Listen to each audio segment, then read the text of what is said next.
Right everyone, so hopefully we're going to be getting on to the actual business of Required Practical 6 now. As you can see, I've moved the equipment around a bit. Just going to point out what we've got here. We've got our pre-sterilised blue spreading loops, or spreader bars. We've got our pre-sterilised loop, pen obviously. We've got two sterilised sealed 1ml pipettes. I don't think I'll need them both, but you never know. Metal forceps, in this case I'm going to be sterilising them and moving our paper discs around. We've got one agar plate here as an example. I've marked with an X, it's a junk one. And we've got one nice, clean Nutrient Agar plate. In fact, I think I might do two. Yeah, okay. So we do have another one. I'll be showing you two different types of streaking. Not that one, that's another broken one. There it is. We've got two sterile agar plates. Bit of condensation in there.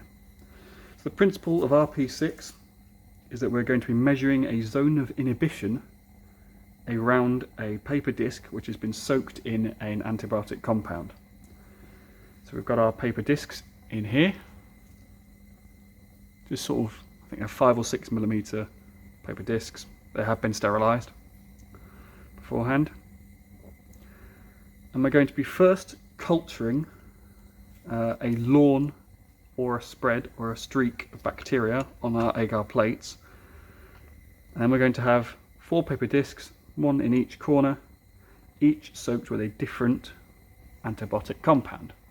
The compounds we've got to play with today are A, which is a control distilled water, B, which isn't actually full yet because it's quite volatile, but we're using ethanol. So B is ethanol. C, this nice pink stuff, is Virkon. It's a industrial disinfectant. And D is, I believe, Tesco branded antibacterial washing up liquid in a 1 to 10 concentration with water. So we've got a small range of things to play with. And as an added bonus one, I've also got this, which is a blue tub. Looks very exciting, I know. And what this is, it's a bit of a stretch and challenge, is a paper ring. You might be able to see each of those protuberances there is a little paper disc soaked in a different antibiotic, so actual medical grade antibiotics. So as well as the standard 4 sort of homebrew disinfectants, we've also got a series, I think there's 8, maybe 9, 10, I can't count, of actual professional medical grade antibiotics. So we've got ampicillin, chloramphenicol, erythromycin, cefoxitin, penicillin, streptomycin, sulfafurazole, tetracycline. All very fantastic names, all been used widely as antibiotics. So, firstly, we're going to need to inoculate our plates with our bacteria. So the bacteria we're using today is branded as Bacto-Bead, might be able to read that if it focuses, which is a variant or a strain, a commercial strain of E. coli. And I believe it's an OP50 or a PO50 variant, it doesn't matter, you don't need to know that. It's E. coli. Now I should mention that everything we use at college is completely safe and non-pathogenic. We make sure that all the strains we use won't cause any harm to humans. Just so don't fear for my life, or yours. So what this requires, it's a little sort of solid bead form. I think there's 1 or 2 in there still visible, although I do have spares should I need them. And what that is we're just going to add, it's a sort of mixture of the dried bacteria and a little bit of a nutrient broth, dried into a powder form and compressed into a bead. And we just add a single drop of our distilled water to it once it's on the plate, and it will liquefy, and then from there we can inoculate the entire plate with a liquid culture of bacteria. Now there are 2 major ways in which one can inoculate a plate that we're going to talk about at least. There is the lawn method and the streak method. Now the lawn method is fairly self-explanatory. You're going to create a nice even coat of bacteria across the entire surface of the agar. So as you might be able to see here, this is a petri dish full of Nutrient Agar, and we've got this high diameter lid which we're going to call the lid or the top, we've got the lower diameter base or bottom, and in that base you can see there's a nice sort of thick layer of Nutrient Agar. So we either spread our bacteria equally, or as equally as we can, across the surface, or we do what's called a streak plate, which I'll show you in a minute, which is very useful for identifying individual colonies, and which can be useful in identifying individual species, which I'll get onto later. So before we actually do any real bacteriological work, we're going to get onto the very important administrative task of labelling our plates properly. Now, in this experiment we've got 4 different zones of inhibition that need to be marked. So you might be thinking, well, just you know, mark the top of the plate and that's it. You put your little crosshair, you put your, you know, A, B, C, D in each quadrant, and that's it. That's what you need to do. Well, actually, because of the way these plates are constructed, the lid can rotate pretty independently of the base. So whenever we're doing bacteriological work, we always label the underside or the base of the plate. So the information we're going to be putting on, and regardless of what experiment you're doing, you always want to put around the outer rim of the plate, so around in the arc, around the outer rim on the bottom of the plate, you want to put your name or an identifying initial, the date, and the species of bacteria. Very important for sort of a safety's sake and for sort of administrative sake. So bear with my handwriting. I'm going to put CDU, and it's the 3rd today, so 3rd February 21, and then I'm going to put E.coli. And I've written it a little bit large just so it shows up on camera a bit nicer, but you do want to write this as small as you can while it's still legible. Should make sure that's still legible, speaking of which. That's a 3, honest. And the reason you want to write it along the outside edge as much as possible is that if you're sort of having to measure a zone of inhibition where the bacteria aren't growing around your paper disc of bactericidal agent, you don't want to be writing all across the centre of the plate where it's going to be hard to sort of measure and it might interfere with your vision of things. And these bacterial colonies aren't very often aren't very distinct, so you have to have a quite clear field of vision. So because we are working with 4 bactericidal agents here, we've got 4 quadrants. So our handy dandy ruler is going to come into play. Doesn't have to be absolutely spot on bifurcating, but just a nice down the middle, and then roughly speaking, again about 90 degrees. That's close enough. And you can either write in each quadrant the full name of the bactericidal agent. So I'd write it's going to be A, B, C, D. So it's going to be, you know, water, ethanol, Virkon, fairy liquid or washing up liquid.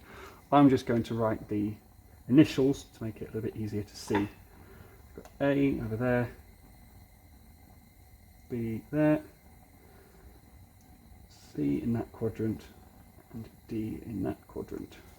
Again, apologies for my handwriting.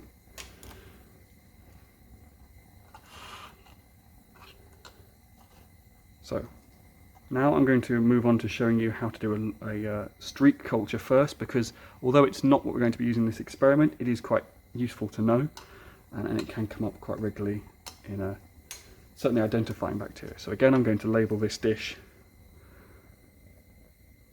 CDU 221 E.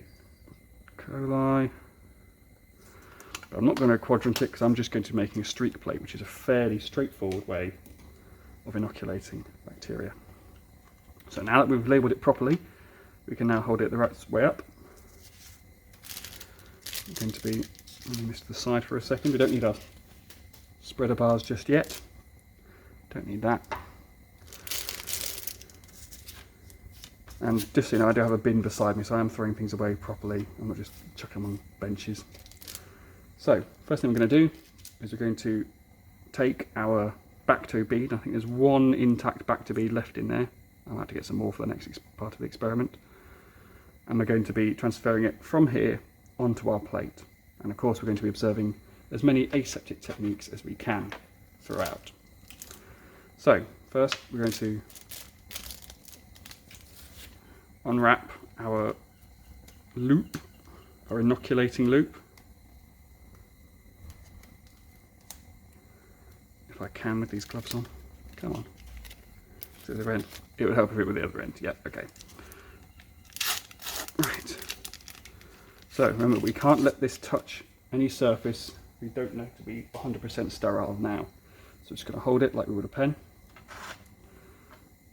And so now we are going to gently pry out that, flame the neck of our bottle just a little bit, and then we are going to take out our little Bacto bead. And then once we've taken our Bacto bead out, we're going to flame the neck of the bottle, and then we're going to again wait for it to cool down for a bit, and then stopper it properly. Now luckily this is a small enough bottle that you can do this with your non-dominant hand, but that's not often the case.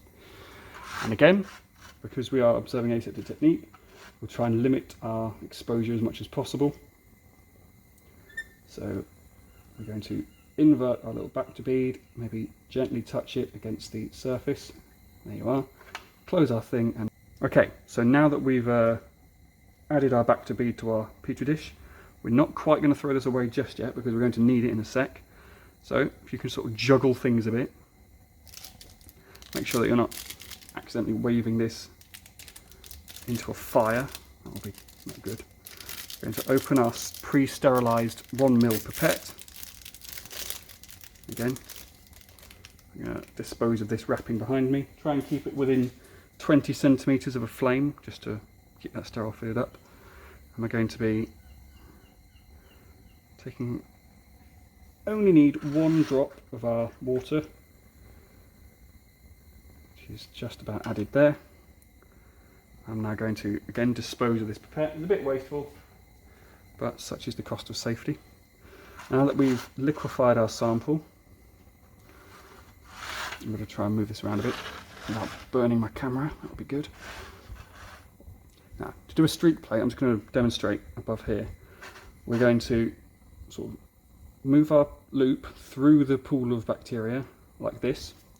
We're going to turn the whole plate 20, well maybe 60 degrees, and then from one end do the same thing again, and then repeat, repeat, repeat, and then maybe at the very end drag a couple of loopfuls of whatever liquid is left into the centre, and that just really helps dilute the bacteria each time you rotate the plate, and you will end up with, hopefully in the middle, some individual colonies of bacteria, which is really what you'll want if you're looking for bacterial morphology or colony morphology, which is a whole other kettle of fish when it comes to this stuff. So, and again you have to be quite gentle with the loop, because you can scratch the agar quite easily, although I have made this quite a firm agar. So we've done that, and now we're going to rotate, and then just from that edge we're going to do that, and then like that, and like that perhaps, and then like that, and finally drag a couple more into the middle, close our plate, and hopefully by the time we get to the end of that spiral we'll have some individual colonies. So that's your streak plate, and I'm now disposing of that loop in a solution decontaminant. So that's now ready to be incubated. I'm going to set that aside, and hopefully we'll see some nice individual colonies forming after a 24-hour incubation period. Now we're going to move on to the nuts and bolts of the matter, to our antimicrobial disc experiment. And for that, I'm going to have 2 plates. The major one we're going to do is our 4 quadrant, and we're going to have another similar plate which we are going to use our professional antibiotic discs on. So again, I'm just going to label it, and again, because these rings, this ring of discs has already had all of the identifying information marked on it, you don't need to quadrant it or mark it on the plate at all. So now we're going to move on to doing a lawn plate or a lawn spread, you might call it either, see it referred to as either. This is actually a little bit easier to do than a streak plate, fairly straightforward. I'm just going to go and fetch some more Bacter bees because I'm fairly certain that's entirely out. Right, so now I've got some more bacteria. Got a nice full bottle of Bacter bees there. I've got E. coli. I'm going to be starting off just with the 4-quadrant one. We're going to go through the same process that we did earlier for inoculating our plate, but we're going to be using a lawn spreader instead of this loop to streak it across. So we're going to open our, if we can, open our little bottle with our little finger. It's nice to keep it aseptic. Flame the neck, wait for it to cool down for a second, and then gather one of our little Bacter beads. Obviously. And before we do anything else, we're just going to flame the neck again, wait for it to cool, because it will be very hot. And then, hopefully, if I can do this while juggling a pipette, as well as all that, there we are, reseal it. So now we put that all to the side, again observing technique, aseptic technique as best we can. We're just going to slowly open this and then drop our little ball of bacteria onto it, and then we're going to dispose of this loop. We're not going to be eating it anymore. So now, like we did before, we're going to take our pre-sterilized, I haven't touched this with anything yet, so this is still a sterile pipette. Take our, about 1 drop, maybe a couple at most. Really don't need much, so 1 drop should do it. And we're going to dispose of this pipette again. And now it comes to the lawn streaky bit. So, I'm going to open up our little pack here, trying not to sort of open it for too long. So I'm going to seal this again. Again, you can get individually wrapped ones, which we don't have at the moment. So using this, we are just going almost to rotate the plate underneath the lawn spreader, really. So we're just going to gently rotate this around, spread, get into every corner we can for as even a coat of bacteria as we can manage. So again, trying to keep exposure down to a minimum, but obviously you have to do some quite delicate operations all the way around. And if you are too rough with it, as I've just done there a little bit, totally deliberately of course, you can indent the agar, which shouldn't be a huge problem. I'm going to do the same to this one off camera just because it's getting a bit long, this video. So now we're going to move on to our antibiotic discs. So again, not going to flame the neck of this bottle because it is plastic and that would not go well for me. So as long as I don't do anything too silly with it, should be alright. So flaming the sort of tips of our forceps I'm going to be using. Don't have to necessarily get it red hot this time because this will burn my hand. So we're going to just remove 1 disc at a time. Sorry, I'm trying to get this on camera. So I've got this disc here. Again, what I should have done there is properly seal it. So I'm going to just dip, oh no, dip it in our water. In this case it's distilled water. I'm just going to dab it dry. And we're going to try. So it's A, so it goes in the A quadrant. Remember you've written on the bottom, so it might be flipped. We're going to put it as squarely in the centre as we can. And just gently tap it onto the medium. Again, just going to burn off anything that might be stuck to our forceps. And just to cool it down a bit quicker, I'm just going to put it in here. Just to cool it down.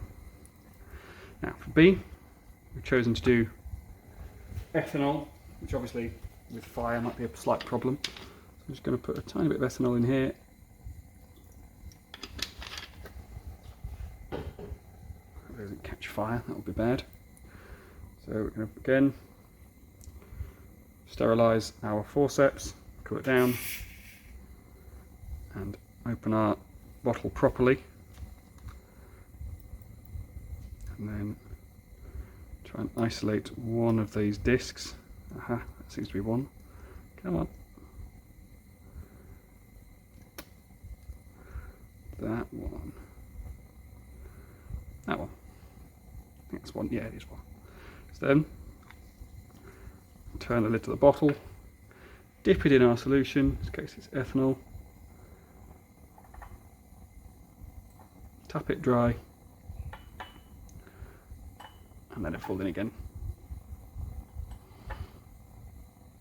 Tap it dry against the inside, and then we're going to put it in our B area. Now, it has fallen in that corner, so I'm just going to put it there, tap it onto the medium. And although ideally you'd want it in the centre, we're just going to have to deal with what we've got because it did fall off the forceps. But as long as we've got a nice sort of radius around, we should still be able to measure some results. It doesn't have to be perfect. Again, sterilise this, cool it down. I'm going to repeat this for C and D. Make sure it's nice and cool. So we're going to take our one of these discs. Sorry, I did off camera, but I promise you I'm doing it. Go. I'm going to replace the lid. Dip it into C,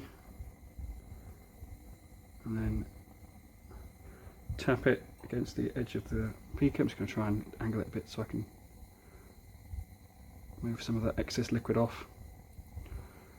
And put it in the C quadrant, hopefully a bit cleaner this time, so somewhere in the middle. Tap it against there, come on, there you go. So that's now in place. Again, sterilise our forceps, as always.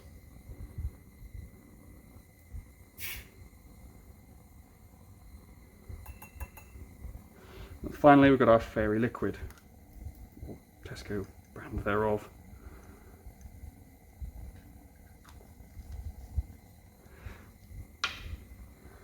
Dip it in D, again trying to maintain a hold on it because it will want to fall off as it has a couple of times. Tap it against the rim of the beaker to get any excess liquid off, and then add it to our D quadrant. There you go. Push it down a little bit, just stuck to the agar, and then burn it off.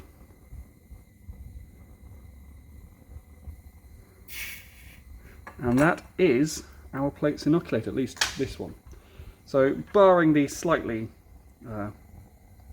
haphazard arrangement of our B quadrant, apologies, it's a fairly good example. So we're just going to let that soak in, let everything soak in for about 5-10 minutes. And then after that, I'll incubate them for 48 hours at room temperature, or in our case it's going to be 24 hours at 26 degrees, I believe. And hopefully we'll have some good zones of inhibition to show you after it's done.